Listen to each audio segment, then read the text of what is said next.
우리 같이 말씀의 제목을 함께 읽어볼까요? 고난의 십자가에 담긴 주님의 사랑. 어느 농부가 봄에 종자를 사서 뿌렸는데 싹이 나지 않았어요. 왜 그랬냐면 씨앗이 모두 가짜였기 때문입니다. 한 해 농사를 망친 한 농부가 너무 속이 상해서 자살하려고 농약을 사서 마셨는데 죽지 않았어요. 그 농약도 가짜였기 때문입니다. 세상에는 짝퉁이 참 많습니다. 짝퉁 교회도 많고요. 참 짝퉁들이 난무하는 시대입니다. 신천지 이만희 집단은 이 간판을 기성교회로 세워놓고 포교 활동을 합니다. 또한 교회 내부에 침투해서 열심히 내서 열심으로 헌신하고 순종합니다. 그리고 교회 속에서 중요 자리를 차지합니다. 그리고 때가 되면 자기의 사람들로 대치하고 그 교회를 완전히 손아귀에 놓습니다. 겉은 양인데 속은 일이에요. 짝퉁이지요. 이 사순절을 우리가 보내면서 짝퉁이 아닌 진짜 예수님을 만나는 시간들이 되기를 축복합니다. 기독교는 이 짝퉁 종교가 아니에요. 세상에 많은 종교가 있는데 이 기독교와 다른 종교와의 차이점이 있어요. 자연 종교는, 타 종교는 자연 종교이고 기독교는 계시 종교입니다. 계시 종교라는 것은 하나님께서 이 땅에 예수 그리스도를 보내주셔서 자기를 우리에게 하나님이라는 사실을 알려주신 것, 본인이 하나님이라는 사실을 알려주신 것, 그것이 계시 종교예요. 또 기독교는 타 종교에 없는 요소들이 있는데 십자가의 종교입니다. 그 다음에 우리의 죄를 용서하시는 구속의 종교, 구원의 종교, 부활의 종교가 기독교에만 있는 독특한 종교적 특성을 갖고 있습니다. 예수님이 33세의 젊은 나이에 십자가에서 피를 흘리고 죽으셨습니다. 그 원인이 무엇이냐 하면은 우리들의 죄를 구속하기 위해서예요. 예수님이 이 땅에 와서 십자가를 지고 우리의 만민의 죄를 용서하고 그걸 구속한 것은 그냥 우연히 된 사건이 아니라 역사 속에 끊임없이 예언된 사건이에요. 오늘 본문 이사야서는 이 예수님이 태어나기 전 BC 600년 전의 사람이에요. 600년 전에 이 땅에 오실 메시아에 대해서 예언한 내용이 오늘 본문의 말씀입니다. 근데 오늘 본문을 일단 우리가 들어가면서 느끼는 것은 뭐냐면 이 땅에 오실 메시아, 만군의 왕 대신 그 예수님이 이 땅에 오시는데 그분이 개선장군처럼 화려한 모습으로 온 것이 아니라 사람들이 전혀 주목하지 못할 아주 천하고 천한 모습으로 이 땅에 오셨다는 거예요. 우리가 본문의 2절 3절 말씀을 보면 이렇게 기록되고 있어요. 그는 주 앞에서 자라나기를 연한 순 같고 마른 땅에서 나온 뿌리 같아서 고운 모양도 없고 풍채도 없은즉 우리가 보기에 흠볼 만한 아름다운 것이 없도다. 그는 멸시를 받아 사람들에게 버림받았으며 간고를 많이 겪었으며 질고를 아는 자라. 마치 사람들이 그에게서 얼굴을 가린 것 같이 멸시를 당하였고 우리도 그를 귀히 여기지 아니하였더라. 이 표준 세번역 말씀으로 우리가 3절을 읽어드리면 이렇게 표준 세번역은 번역을 하고 있어요. 그는 사람들에게 멸시를 받고 버림을 받고 고통을 많이 겪었다. 그는 언제나 병을 앓고 있었다. 사람들이 그에게 얼굴을 돌렸고 그가 멸시를 받으나 우리도 덩달아 그를 귀하게 여기지 않았다. 이렇게 번역하고 있어요. 왜 예수님은 이 땅에 올 때 화려한 대장군의 모습, 어떤 권세를 가지고 있는 왕의 모습이 아니라 왜 이렇게 연약하고 아주 빼짝 마르고 풍채도 없이 정말 흠모할 만한 아름다운 것도 없이 왜 이런 모습으로 이 땅에 오셨을까? 왜? 모든 사람들에게 뭐에 희망을 주기 위해서지요. 할렐루야. 사랑하는 성도 여러분들, 우리가 이 땅을 살면서 자신이 없는 게 참 많아요. 열등감. 때로는 어떤 사람은 외모 때문에 열등감과 자신이 없을 수 있고요. 어떤 사람은 지식 때문에, 어떤 사람들은 학벌 때문에, 어떤 사람은 연봉 때문에 자신감을 잃고 당당하지 못할 때가 있습니다. 그러나 우리 예수님은 어때요? 더 못하셨어요. 할렐루야. 이제는 좀 당당하게 사십시오.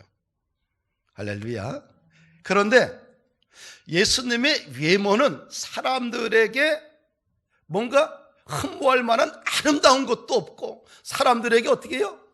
손가락질 당하는 외모였지만 그 마음 속에는 사람들이 전혀 생각하지 못할 위대한 계획을 가지고 있었다는 거예요. 아멘. 온 인류를 그 마음속에 예수님은 담고 있었어요.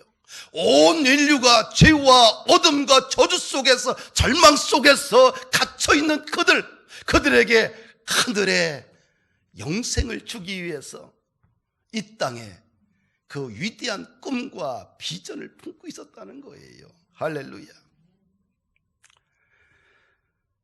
겉사람도 소중합니다. 그러나 겉사람보다 더 소중한 것은 그 사람이 가지고 있는 그 속사람, 속의 가치가 아닌가 생각이 듭니다. 오늘날 겉사람도 경쟁력이라고 합니다. 맞습니다. 외모를 잘 가꾸는 것도 경쟁력입니다. 그러나 이것도 중요하지만 더 소중한 것은 내면을 경쟁력 있게 가꾸는 것, 이것이 더 소중합니다. 마음에 원대한 비전을 품고 살아야 됩니다. 우리가 예수님을 묵상하면서 겉모습은 조금 부족해도 괜찮습니다. 그러나 내면에는 열방을 비전을 품는 큰 그릇들이 많기를 축복합니다. 내면에 믿음으로 하나님 나라와 하나님의 뜻에 대한 거대한 비전을 품고 있어야 됩니다. 내면에 우리가 예수님을 품으면 내려가는 신앙이 아니라 예수님을 품으면 올라가는 신앙이 됩니다. 독수리처럼 올라가서 활보할 수 있는 위대한 비전의 사람이 되는 것입니다. 그럼 예수님은, 이 땅에 오신 예수님은 어떤 고난을 당하셨는가? 첫째는 하나님이신 예수님이 인간이 되신 고난입니다. 따라합시다. 인간이 되신 고난이다. 예수님이 당하신 고난 중에 가장 큰 고난이 무엇일까? 신적 존재가 육적인 존재가 된 거예요. 그렇죠? 하나님이 인간이 되신 거지요. 왜 인간이 되었을까요? 인간을 구원하기 위해서 낮아지신 것이죠. 하나님이 우리를 구원하기 위해서 우리를 사랑하셔서 이 땅에 가장 낮은 자로 오셨어요. 참 낮아진다는 것은 참으로 힘듭니다. 그런데 주님은 철저하게 낮아지셨지요. 하늘의 영광과 존귀와 위엄과 능력과 보좌를 다 버리고 이 땅에 인간의 몸을 선택하셨어요. 왜냐하면 나와 여러분들의 죄와 허물을 사하기 위해서지요. 주님은 그 고난을 철저하게 스스로 감당하신 것입니다. 빌립보서 2장 6절에서 8절 말씀을 보면 예수님의 낮아지심을 이렇게 표현하고 있어요. 그는, 같이 읽을까요? 그는 그는 근본 하나님의 본체시나 하나님과 동등됨을 취할 것으로 여기지 아니하시고 오히려 자기를 비어 종의 형체를 가져 사람들과 같이 되었고 사람의 모양으로 나타나셨으며 자기를 낮추시고 죽기까지 복종하셨으니 곧 십자가에 죽으심이라. 아멘. 예수님은 하나님과 같은 신분이에요. 근데 하나님과 같은 권리를 포기했습니다. 그리고 오히려 종의 길을 걸어가셨어요.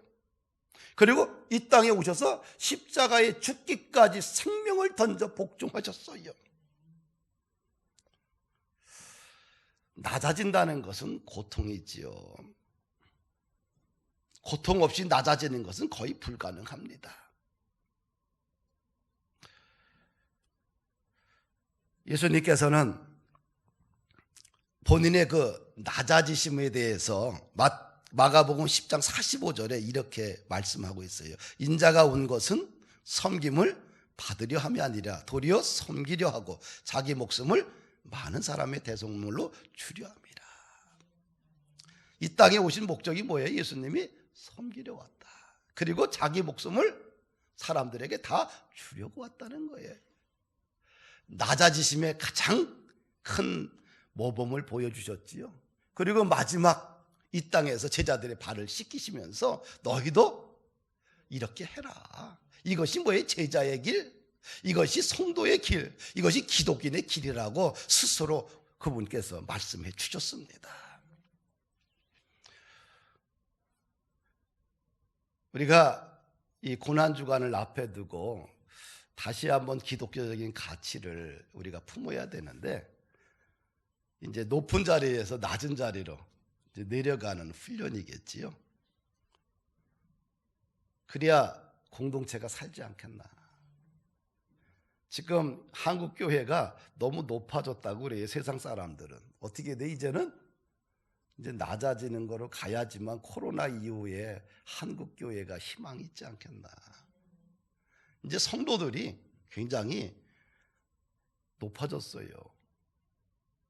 그러다 보니까 어떻게 돼요? 높아지면 싸움이 일어나는 거예요. 갈등이 있는 거예요.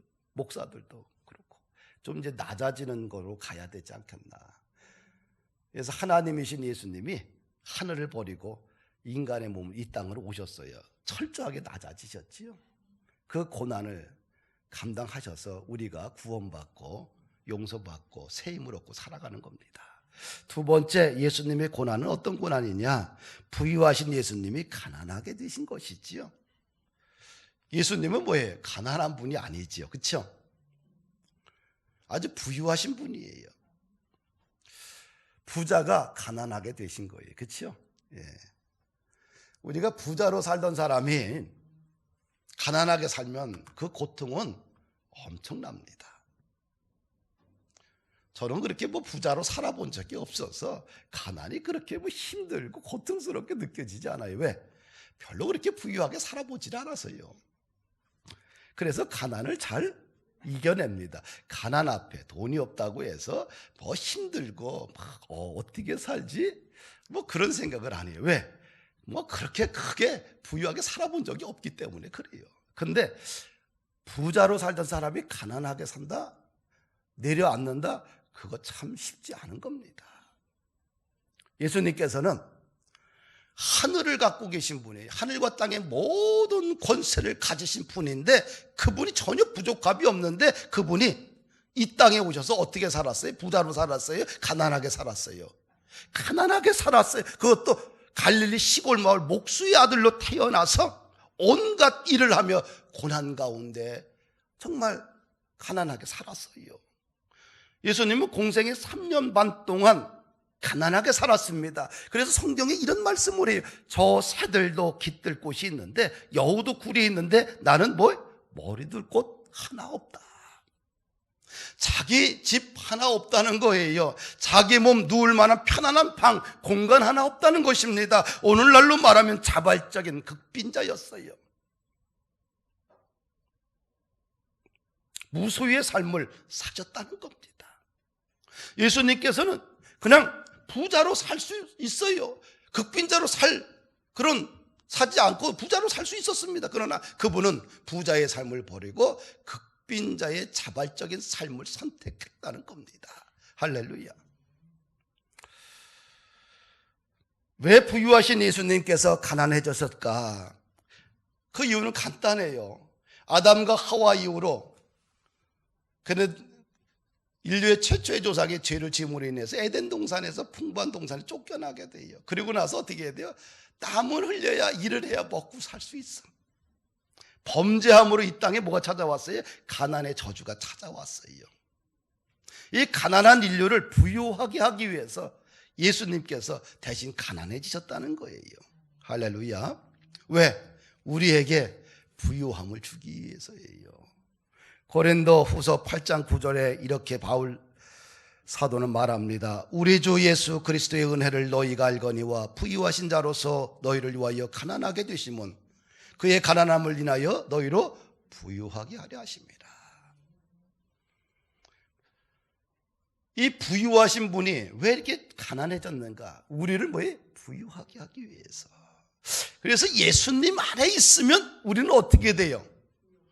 부유해져요. 여러분들 예수님을 믿잖아요. 예수님을 우리의 마음에 모시게 되면 뭐가 생겨요? 마음에 부유함이 돼요. 심령이 가난한데 오히려 뭐에? 심령이 부유해지는 거예요. 참 기가 막히지요.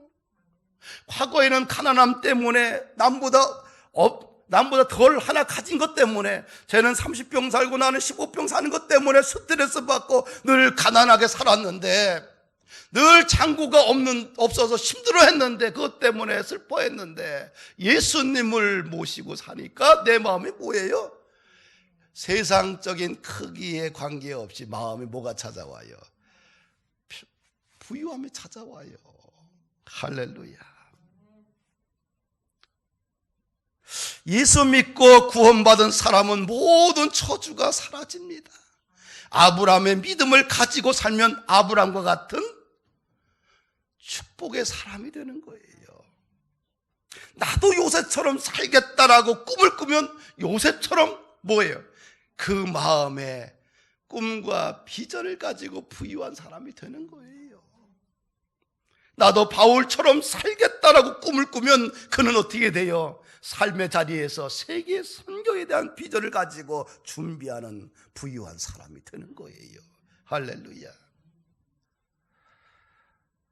요한복음 15장 7절에 보니까 너희가 내 안에 거하고 내 말이 너희 안에 거하면 너희는 무엇이든지 원하는 대로 구하라. 그리하면 이루리라. 예수님께서 우리들에게 말씀하고 있는 거예요. 구하라는 겁니다. 그러면 반드시 그것을 이루어 주시겠다. 가난한 자들에게 예수님은 영적인 것뿐만 아니라 재정적으로 또 삶의 모든 것을 뭐예요? 부유하게 해주겠다는 거예요. 이 말씀을 믿으시고 새 힘을 얻으시기를 주의 이름으로 축복합니다. 누가복음 6장 38절에 보면 주라 그리하면 줄 것이니 곧 후이디어 누르고 흔들어 넘치도록 하여 너희에게 도로 안겨주리라. 이런 말씀이 있어요. 부유함을 나누는 말씀이죠. 우리가 자발적인 가난이라는 말을 들어보셨지요? 우리가 예수님을 믿으면서 뭐에 자발적인 가난을 선택하게 되면 어떻게 돼요? 우리 인생이 그냥 누르고 눌러서 도로 안겨준다는 거예요. 우리가 나눔의 기쁨, 드림의 기쁨이 과거에는 몰랐는데 예수님의 이름을 가지고 나눔, 또 자발적인 가난을 통해서 자기 것을 나눠주는 것. 그러다 보면 어떻게 돼요? 예수님께서 뭐라고 말해요? 후이 되어 누르고 흔들어 넘치도록 너희에게 도로 안겨주리라. 섬김은 우리의 삶을, 나의 삶을 더욱 복되게 하고 더 풍성하게 넘치게 하는 하나님의 비결이 있는 것이에요. 그래서 우리가 자발적인, 예수님을 믿고 자발적인 가난을 선택하잖아요. 그러면 오히려 그냥 가난해지는 것이 아니라 도로 우리에게 차고 넘치도록 하나님께서 영육간에 재정적으로 더욱 넘치도록 도로 안겨주신다. 이 말씀이 참 좋습니다. 그래서 이 말씀 붙들고 우리 그리스도인들이 자발적인 가난을 선택해서 자기의 가지고 있는 것을 가지고 선교도 하고 이웃을 돌보는 거 아니겠어요? 교회란 뭐냐? 부자가 가난한 자를 돕는 거예요. 할렐루야. 부유한 사람이 스스로 자발적인 가난을 선택하는 것, 그리고 함께 나누는 것. 그러면 함께 부유함의 은혜를 나누게 돼요. 그러면 풍성하게 되는 것입니다. 세 번째, 예수님의 고난은 우리의 허물 때문에 찔리는 고난을 당하셨지요. 예수님이 왜 찔리는 고난을 당했느냐?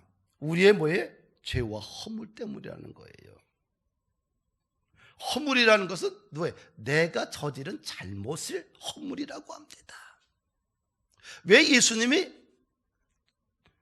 십자가에서 가시면류관의 고통을 당했을까? 왜 예수님께서 손과 발에 대못이 박히는 뼈가 으스러지는 고통을 당하셨을까? 그리고 그분께서 죽음을 앞에 두고 죽으신 후에 왜 로마 병정은 예수님의 옆구리를 창으로 찔러서 물과 피를 다 쏟게 했을까? 왜 이런 예수님이 찔리는 고통을 당했을까? 우리의 죄와 허물 때문이에요. 허물은 뭐예요? 내가 저지른 잘못이 허물인 거예요. 할렐루야. 사랑하는 여러분들, 오늘날 문제가 좀 있어요. 코로나 바이러스는 참 두렵고 무섭고 아주 이거로 인하여 사람들이 힘들어 하지요. 그래서 교회에서 예배 드리는 것도 참 두려워합니다. 그런데 더 무서운 것은 죄의 바이러스가 아닌가. 눈에 보이지 않는 죄의 바이러스와는 더욱 친근합니다. 눈에 보이지 않는 미생물에 대해서 두려워 떨면서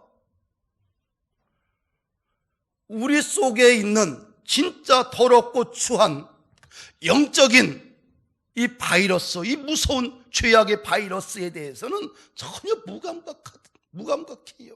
만약에 우리가 손을 씻고 그 다음에 우리가 마스크를 하면서 사회적 거리를 유지하면서 사람들과 함께 밥도 안 먹고 혼자 먹으면서 차단하고 살면서 그거에 대해서는 열심을 내는데 정말 그만큼 우리가 영적인 오염돼 버렸던 이 바이러스에 대해서는 얼마나 둔감합니까? 그 정도로 매일같이 마스크 씁니까? 내가 여기 앞에 있는데 아내가 마스크 쓰라고, 나는 지금 누구도 안 만났어요. 그 마스크 쓰는 거에 대해서는 굉장히 예민한데 그만큼 우리가 말씀을 붙들고 내 영적인 죄악으로 오염된 것들을 가지고 정말 십자가 앞에서 통곡하며 눈물 흘리며 절규하며 하나님 앞에 그 정도 하고 있는가? 이 땅의 어둠의 죄악을 보고 교회에서는 예배를 못 드리게 하면서 서울시청에서는 퀴어 축제를 갖다 허가합니다. 이게 말이 됩니까? 사랑하는 여러분들, 진짜 무서운 것은 뭐냐? 영적인 죄악의 바이러스예요. 영혼을 파괴하는 18가지 바이러스를 디모데후서 3장에 이렇게 기록하고 있어요. 자기 사랑, 돈 사랑, 자랑, 교만, 비방, 부모 거역, 불평, 거룩하지 못함, 무정, 원통함, 모함, 무절제함, 사나움, 악함을 좋아함, 배신, 조급, 자만, 쾌락을 사랑하는 것. 이것이 우리의 영혼을 죽이고 멸망시키고 파괴하는 바이러스라는 것입니다. 그런데 영혼을 파괴하는 바이러스는 전혀 무감각해요. 두렵고 떨리지가 않습니다. 그런데 미생물에 대한 바이러스는 두려워 떱니다. 똑같이 눈이 안 보여요. 우리가 알 것은 미생물에 걸려 죽으나 영적으로 죄악에 오염돼서 영혼의 바이러스에 걸려 죽으나 어디를 가요? 죽는 거 똑같아. 그런데 지옥은 가지 말아야 될 거 아니겠어요? 이 불쌍한 우리들을 향해서 예수님이 십자가에 죽으신 거예요. 그가 찔림은 뭐예요? 우리의 상함 때문에, 허물 때문입니다. 우리가 1년에 한 번 오는 사순절 기간을 통해서 나의 허물 때문에 예수님께서 십자가에서 고난을 당하셨구나.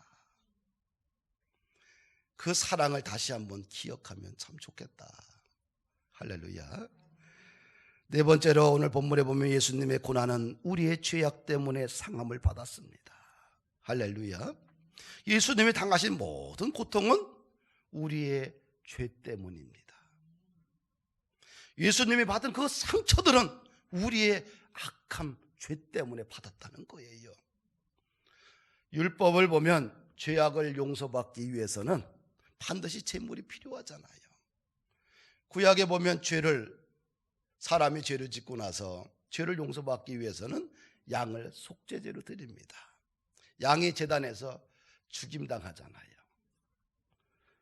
그래서 양이 대신 인간의 죄를 뒤집어 쓰고 죽고 그 대신 우리가 용서를 받지요. 그래서 양을 죽이고 나서 그 피를 제단에 뿌리게 돼요.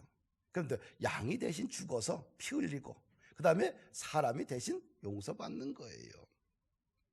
마찬가지로 인류의 모든 죄악을 사하기 위해서 오신 이 예수님께서 본인이 죄 없지만 어린 양이신 예수님이 죽음으로써 우리의 죄를 갚으신 거지요. 그래서 히브리서 9장 22절 보니까 율법을 쫓아 거의 모든 물건이 피로써 정결케 되나니 피 흘림이 없은즉 사함이 없느니라. 이것이 누가 정하신 거예요? 하나님이 정한 거예요. 율법의 조건은 뭐예요? 모든 물건이 피를 흘림으로 인해서 정결케 됩니다. 피를 흘려야지만 용서를 받아요. 이것이 율법의 조건입니다. 그 율법의 조건을 완성하신 분이 예수님이신 거예요. 그래서 예수님이 십자가에서 피 흘려 그분이 죽으셔야 되는 거예요. 그래 율법을 완성하는 겁니다. 죄가 없지만 그분께서 사람의 몸으로 이 땅에 오셔서 자기가 피 흘려 죽으신 거예요. 그 당시 이런 예수님의 십자가의 죽음의 사건에 대해서 사람들이 모르잖아요. 깨닫지 그 의미를 모르잖아요. 그래서 예수님을 어떻게 해요? 조롱하고 멸시하는 거예요. 우리가 4절 말씀을 함께 읽읍시다. 그는 실로 우리의 질고를 지고 우리의 슬픔을 당하였거늘 우리는 생각하기를 그는 징벌을 받아서 하나님에게 맞으며 고난을 당한다 하였노라. 이것이 예수님께서 왜 상처를 당했느냐, 왜 고난을 당했느냐, 그 의미를 그 시대 사람들은 모르는 거지요. 하나님께 벌을 받아서 고난을 당한 거다. 그게 아니라 우리의 죄악 때문에. 할렐루야. 다섯 번째 우리 5절 말씀을 보면 그가 징계를 받음으로 우리가 평화를 누리고. 예수님의 고난은 뭐예요? 징계를 받으신 고난이지, 그렇죠? 예수님의 희생의 대가로 뭐예요? 우리는 뭘 얻었어요? 마음의 평안을 얻었어요. 예수님을 믿으면 첫 번째로 찾아오는 것이 무엇일까요? 마음의 평안이에요. 이 마음의 평화가 찾아오면 그 다음에 뭐가 찾아와요? 가정의 평화가 찾아오고, 가정의 평화가 찾아오면 일터의 평화가 찾아오고, 일터의 평화가 찾아오면 사회가 평화가 찾아오고, 더 나아가서 인류가 평화에 찾아오는 겁니다. 할렐루야. 왜? 예수님은 평화의 왕이셔요. 예수님은 하나님과 인간 사이에 화해자로 오셨어요. 화해자라는 것은 두 사람 사이를 연결시켜주는 사람이죠.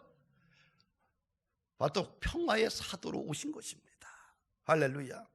그래서 죄악의 모든 담을 헐어버리시고, 예수님께서 죄악의 모든 담을 십자가에서 다 헐어버리시고 하나님과 우리 사이에 죄악의 담을 헐어버리시고 우리에게 평화를 찾아왔어요. 그 평화가 인간과 인간 사이에 평화가 찾아되고 인간과 또 피조물 사이에 평화가 찾아오는 겁니다.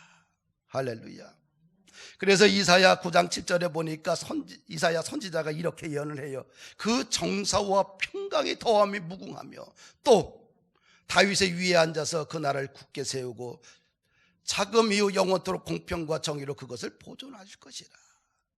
이 땅에 오실 메시아에 대해서 예언하는데 그분이 뭐예요? 그 정사와 평강이 무궁하다. 할렐루야. 평강의 메시아를 예언한 거예요. 예수님께서 십자가에 죽으시고 부활하신 후에 제자들을 찾아가잖아요. 제자들이 얼마나 두렵겠어요. 자기가 따르던 슈퍼 오면 메시아는 죽어버렸어요. 그리고 자기들을 죽이려고 하는 사람들이 예루살렘에는 많습니다. 얼마나 두렵겠어요.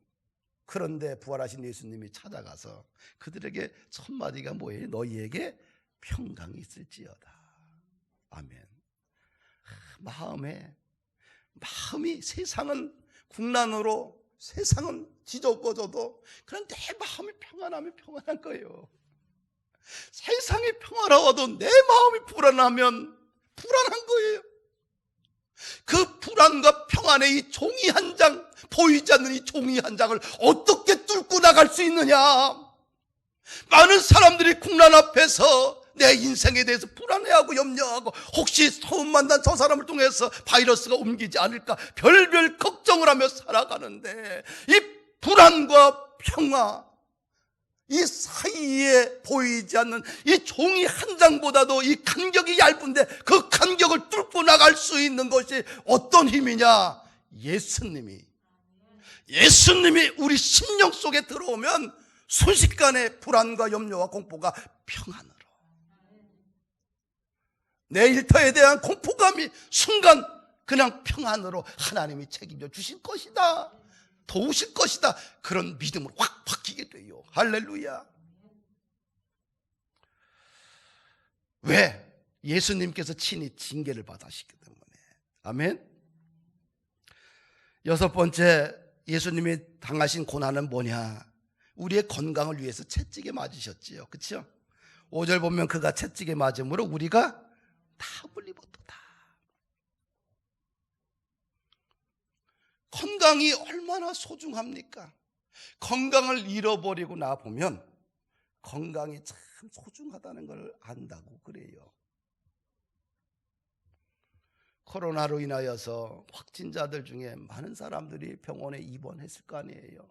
얼마나 두렵겠어요. 왜? 치료제가 없기 때문에, 백신이 개발되지 않았기 때문에. 이것으로 들어가는 순간, 확진 판명을 받은 사람들 들어가는 순간, 병원에 입원하는 순간, 절망의 공포, 사망의 공포, 죽음의 공포가 그를 엄습할 거예요. 건강이 이렇게 소중하구나를 그때 죽음의 문턱에서 우리는 느끼게 되지요. 그런데 걱정하지 마셔요. 주님께서는 우리의 건강을 위해서 뭘 맞으셨다고요? 채찍에 맞는 고난을 당하셨어요. 예수님은 육체를 입고 이 땅에 오셨어요. 신이면서 동시에 인간입니다. 그래서 신인적 존재입니다. 그래서 아픈 자의 고통을 예수님은 너무 잘 아신 거예요. 그래서 그분께서는 이 땅에 3년 6개월 동안 공생의 사역을 하면서 그 사역의 3분의 1 이상이 뭐냐? 환자들을, 병자들을 고친 거예요. 마태, 마가, 누가, 요한복음 읽어보십시오. 거의 3분의 1이, 예수님의 사역의 3분의 1이 다 환자들과 관계가 돼 있어요. 예수님 앞에 모든 치료의 문이 열려 있는 거예요. 할렐루야. 예수님이 십자가에 달리기 전에 채찍에 맞으셨는데 빌라도 뜰에서 35차례 모진 매를 맞습니다. 보통 채찍입니까? 가죽 채찍 끝에는 뭐예요? 동물의 뼈나 납조각 같은 것들을 달아서 휘둘르면 그것이 몸을 파고들면서 잡아당기면 살점이 뚝뚝뚝뚝 떨어져 나갑니다. 등이 패여집니다. 생살이 찢겨가지요. 얼마나 아플까요? 그 고통을 예수님이 겪으신 거예요.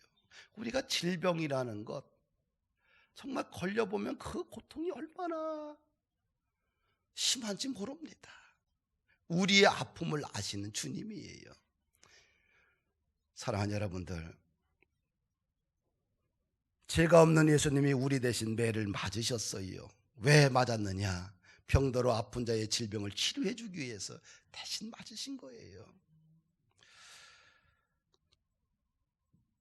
코로나 바이러스로 인해 인류는 심각한 고통 가운데 있지요. 현대 과학과 의학의 발달이 인류 역사상 이렇게 발달된 적이 없습니다. 그럼에도 불구하고 눈에 보이지 않는 작은 미생물 하나로 인해서 온 지구촌이 불안과 공포 가운데 살고 있지요.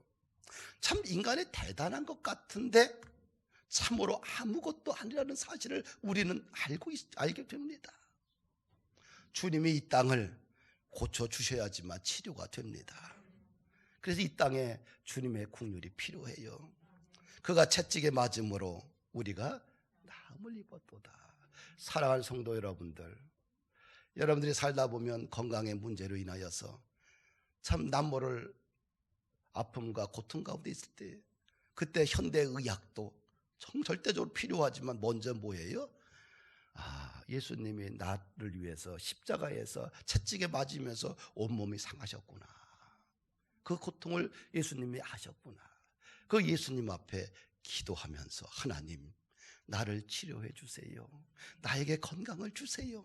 나에게 힘을 주세요. 기도하면서 현대의학도 함께 사용하는 것이 가장 건강한 그런 방식입니다. 말씀을 마칩니다. 인간의 모든 삶의 무게는 오직 예수님 안에 해결책이 있다는 거예요. 그래서 이 고난주간을 앞에 두고 우리의 삶의 방향을 바꾸어서 하나님 중심으로, 예수님 중심으로, 말씀 중심으로, 신앙 중심으로 좀 바뀌어가야 됩니다. 할렐루야. 그럴 때 우리 가운데 진짜 하나님의 은혜가 풍성하게 임하지 않을까.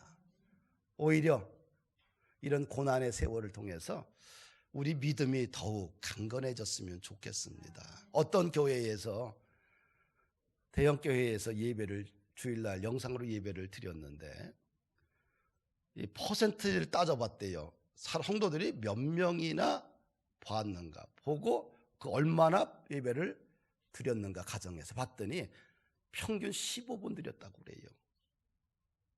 놀랄 숫자지요. 그것이 지금 우리들의 문제예요. 한 5천 명, 한 5천 명 모이는 교회가 몇 주 동안 예배를 소수 인원만 가지고 이제 주일날 예배하고 방송으로 실황을 보냈는데 많은 사람들이 봤지만 평균을 따져보니까 15분 드렸대요. 그러면 1시간 예배 중에 집에서 예배 같이 안 드렸다는 거예요. 이것이 현실입니다. 코로나 바이러스가 문제가 아니라 영적으로 무너지면 다 무너지는 거예요. 그래서 이제 다음 주서부터는 우리도 이제 부활절을 중심으로 해서 예배가 재개됩니다.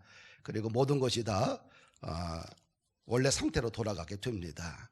사랑하는 여러분들, 방송을 통해서 또 예배를 들을 분들은 들으시고 또 그래도 불구하고 이 성전 중심, 교회 중심의 예배가 다시 회복돼야 됩니다.